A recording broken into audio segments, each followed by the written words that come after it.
in a business you have two streams, one incoming and one outgoing. Incoming is money, revenue, cash from clients coming in. The outgoing is cash going out for vendors, expenses. So predominantly these are the two streams and the most important factor of the business and what ties everything together.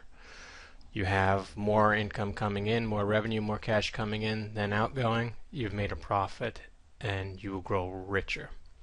You have more cash, more expenditures than revenue coming in, then you are going to lose money and lose your shirt, and you better get out of this business before it takes everything.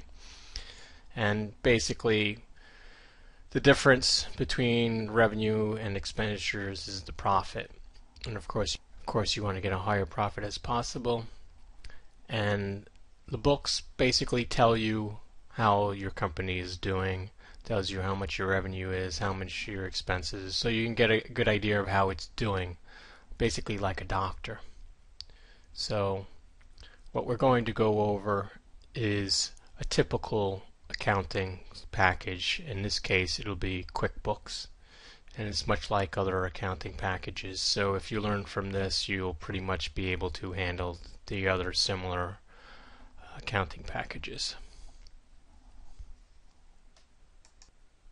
There are two methods of recording accounting transactions.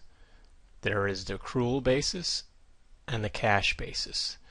Now this is not something that you would fluctuate throughout the period. You would not use a cash basis one month and an accrual basis another month. It's pretty much a consistent method that you would use. Of course you can change after a year's time or so, but even then it'd be hard to compare one year with another because you're using a different basis.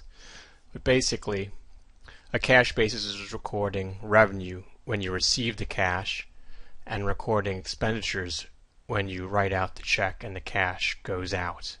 It's pretty simple. It's almost something that you could use in a shoebox.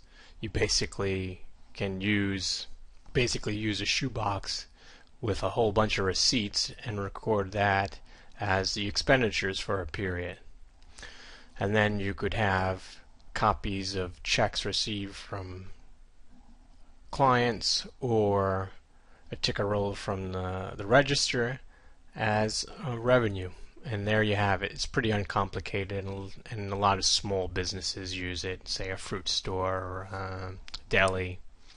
Then you get into a more complicated accounting scenario, say a publicly traded company, and there you would have an accrual basis accounting. And that's basically recording revenue when it's earned, regardless of receiving the funds, regardless of how far in the future advance you receive the funds.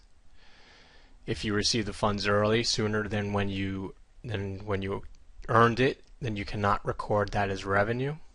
Say for performing a subscription of something, they pay you in advance for a year. You cannot take that revenue directly in the first month. You will have to record the revenue as you fulfill the subscription, say for a year period.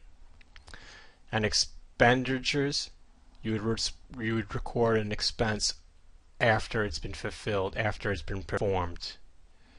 So since you're using this basis, you would make entries called accrual entries, and they're basically entries that reverse, and I'm going to go over these types of entries later on. So basically there's two methods of recording accounting transactions, the cash basis and the accrual basis, and I'll go over each a little more in the other chapters.